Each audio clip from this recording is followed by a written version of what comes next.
Hello, we are here with Aaron Koblin, who showed the video he created with Ben Trickelbank, Light Echoes. We are at the exhibition Interference, curated by You Art Here. Hello, Aaron. I would like to make you some questions. Tell us please which were for you the most significant phase of your career as an artist. I guess I got started mostly with data visualization software. Also, I've kind of always been interested in art, doing some painting and some other interactive art, like video games and things like this. So, I guess going to grad school and studying media art and design, thinking about how to make artwork where you can use interactive technologies to convey story and expression. So I started off with a lot more analytical data visualization software, things like flight patterns showing hidden infrastructure and revealing how these invisible systems that are driving our lives can actually be interpreted and understood through more visual and sonic means. Then I've done a bunch of other projects that have also been about collaboration online and getting people to work together and interactivity.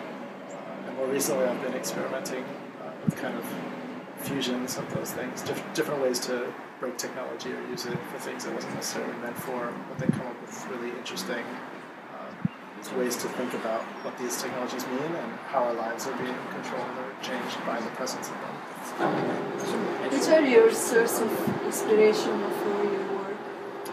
I think I get inspiration both from kind of more traditional art, but also very much from like open source technology movements, things where people are changing technology and working together to make new types of technology that aren't necessarily just for efficiency or money, but for human expression, for investigating reality and ways of communication.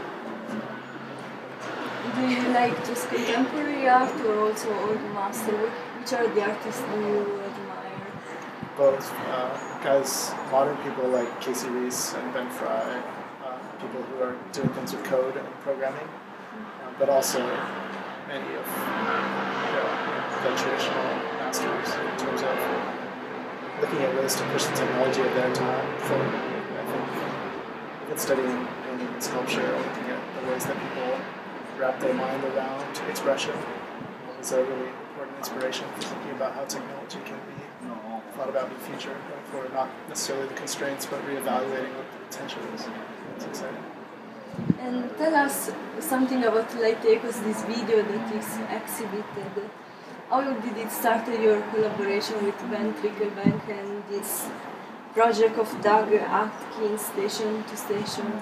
So Doug came to me a long time ago and said he had this train that he was taking from New York to LA to San Francisco. He said, what would you do if you had a train? So then I just kind of started thinking about how much I enjoyed visualizations like flight patterns. I've been doing some experimentation with lasers. I've also worked with Ben before on a couple other projects, like a music video for Arcade Fire. We worked together he was doing art direction.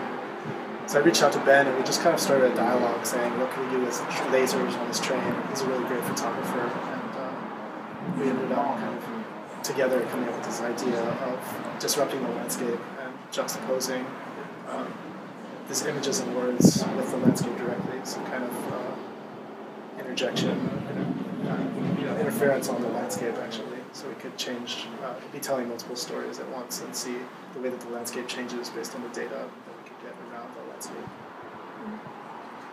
Thank you very much. Yeah, my pleasure. Thanks for having me.